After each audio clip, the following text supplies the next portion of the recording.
দেশব্যাপী নিরাপত্তা অভিযানে ১৫৩ জন আবাসিক ও শ্রম আইন লঙ্ঘনকারীকে গ্রেপ্তার করা হয়েছে।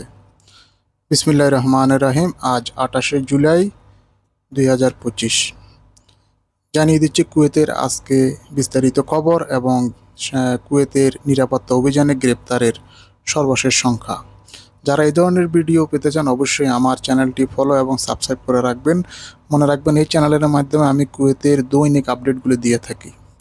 কুয়েত প্রথম উপপ্রধানমন্ত্রী এবং স্বরাষ্ট্রমন্ত্রী শেখ ফাহাদ ইউসুফ আল সাবাহর নির্দেশ অনুসারে স্বরাষ্ট্র মন্ত্রণালয় সম্প্রতি হাওয়াল্লি, ময়দান হাওয়াল্লি, সালমিয়া জাহারা এবং জিলিব আল শুয়েক সহ উচ্চ জনসংখ্যার ঘনত্বের এলাকাগুলো লক্ষ্য করে একটি দেশব্যাপী নিরাপত্তা অভিযান শুরু করেছে।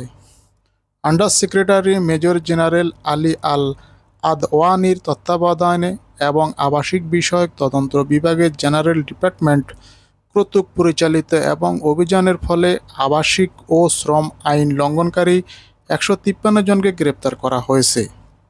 সেই সাথে নিরাপত্তা সম্পর্কিত অপরাধের জন্য অভিযুক্ত ব্যক্তিদেরও গ্রেপ্তার করা হয়েছে। মন্ত্রণালয় নিশ্চিত করেছে যে আইন লঙ্ঘনের জন্য শূন্য সহনশীলতা ও শ্রমিক এবং নিয়োগকর্তা উভয়ের জন্য আইনি জবাবদিহিতা প্রযোজ্য হবে। জানিয়ে দিচ্ছি আরেকটি মর্মান্তিক ঘটনা। গৃহকর্মী হত্যার দায়ে এক কুয়েতি এবং তার স্ত্রী মৃত্যুদণ্ড দিয়েছে কুয়েতের আদালত। কুয়েত ফৌজদারি আদালত গত বছর তাদের ফিলিপাইনো গৃহকর্মীর নৃশংস হত্যার দায়ে দোষী সাব্যস্ত হওয়ার পর এক নাগরিক এবং তার স্ত্রীকে মৃত্যুদণ্ড দিয়েছে।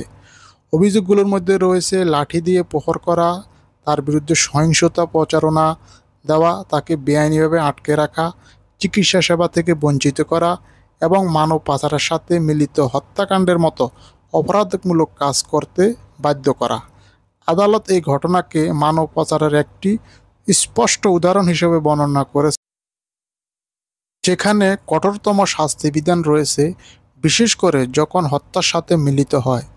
এটি জোর দিয়ে বলছে যে আসামিরা ভুক্তভোগীর দুর্বলতাকে কাজে লাগিয়েছে, তার মানবতা এবং মর্যাদা লঙ্ঘন করেছে যতক্ষণ না সে তার আঘাতে মারা যায়।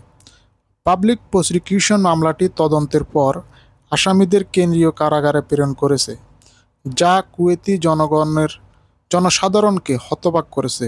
মৃত্যুর ১ মাস পরেও বেশি সময় পর সাদ আল আবদুল্লাহ এলাকা আসামিদের বাড়ির বাগানে ভিকটিমের মৃতদেহ কবর থেকে অবস্থান পাওয়া যাওয়ার পর এই অপরাধটি প্রকাশ্যে